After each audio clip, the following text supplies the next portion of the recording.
I can feel there is somebody here, and he's watching over me tonight as he... Hi guys, and welcome back to another part of my Rest in Motherhood series that I've been doing here all week long. Today I'm going to be taking you along with me for my morning kind of routine and rhythm, and some restful things that I do and some practical things that I do that kind of help me rest, especially in the evening, or have a more restful kind of flow to my days. I mentioned in yesterday's video, which I will have linked down below if you want to go see my previous videos about this topic that we've again been talking about all week. I mentioned in my last video that a lot of my Bible reading and my quote-unquote quiet time happens in the middle of my busyness, in the middle of the day. And I also shared that I really prefer to have it that way. That way my kiddos can see me being in the Word of God. However, there is an occasion, maybe once or twice, maybe twice a week. I won't say twice, maybe just once, that I am able to get up a solid hour before the kiddos. When that happens, I do enjoy the quiet time. It's hard to wake up a little bit, but I do enjoy that quiet time, especially if the baby did sleep well and I am able to get up and get things going.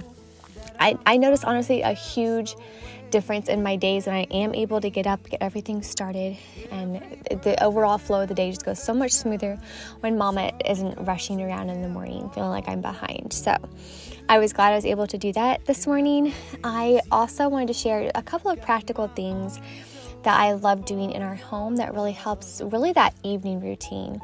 I can typically have all the energy and do all of the things until about 3 or 4 in the afternoon. That's when I start to get a little bit of a lower energy level. So around that time, I've mentioned a lot of my other kind of afternoon and evening routine videos. That's when I would normally take an hour to just kind of hang out and rest, actually intentionally just rest with my children, whether that be making puzzles together, as you saw in my last video, or just reading books together. Every day is going to look a little bit different as far as what my rest needs to be in that hour to kind of prepare for the evening routine. So another thing is having that crock pot ready to go. That way in the evening, that's one less thing I have to do when it comes to prepping for our dinner. Because I know dinner time can also be a stressful time, especially if we're coming home from somewhere or something.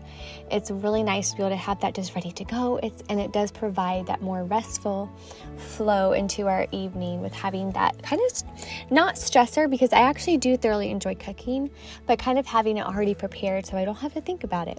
Another thing that I do that really gives our kind of flow to the day a more restful feel, and this has to do with homeschooling. If you are homeschooling with a toddler or a baby, something that I've been doing a lot this year is having activities ready for them before we even open our school books, making sure they are entertained with little puzzles or activities or just different things. I like the idea of strewing. If you're not familiar with this concept, it's really just taking things and rotating things and putting them out either on the floor, or as you saw earlier, I was putting them in my little buffet. I love doing that because it gives them the idea of, like, they walk by and they're like, oh, that looks like fun. So it's almost like providing that intentional distraction. So I'll place things very intentionally, like either on the floor. So some days I'll have like a little tub of Magnetiles. Some days I'll have a little tub of Duplos. Some days I'll have the play food in the little cupboard like you saw earlier that's at their level. It's just always something different and new. So when I call the bigger ones and say, hey guys, let's go ahead and get started with school, the little ones have their activities too, and they're ready to go. For my 3-year-old, she very much likes to be included on the table as well. So a lot of the times for her, I will have either painting ready to go or some type of a craft or something like that. And yes, it does make a big mess. Everything homeschooling with toddlers and babies will make a big mess, but it's worth it because they are happy and they feel included.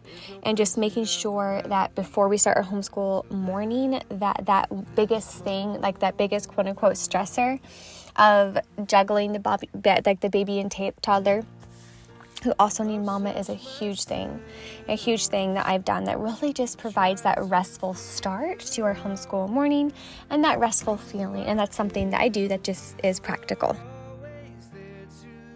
Something else that I did want to mention, and I'm going to speak over my own heart here. as I'm talking about this, because this is something that I have to intentionally be aware of during our homeschool mornings. And that is to be very, very careful to not talk to or treat the babies and the toddlers like they're either in the way or they're an inconvenience or that they are causing like this stress.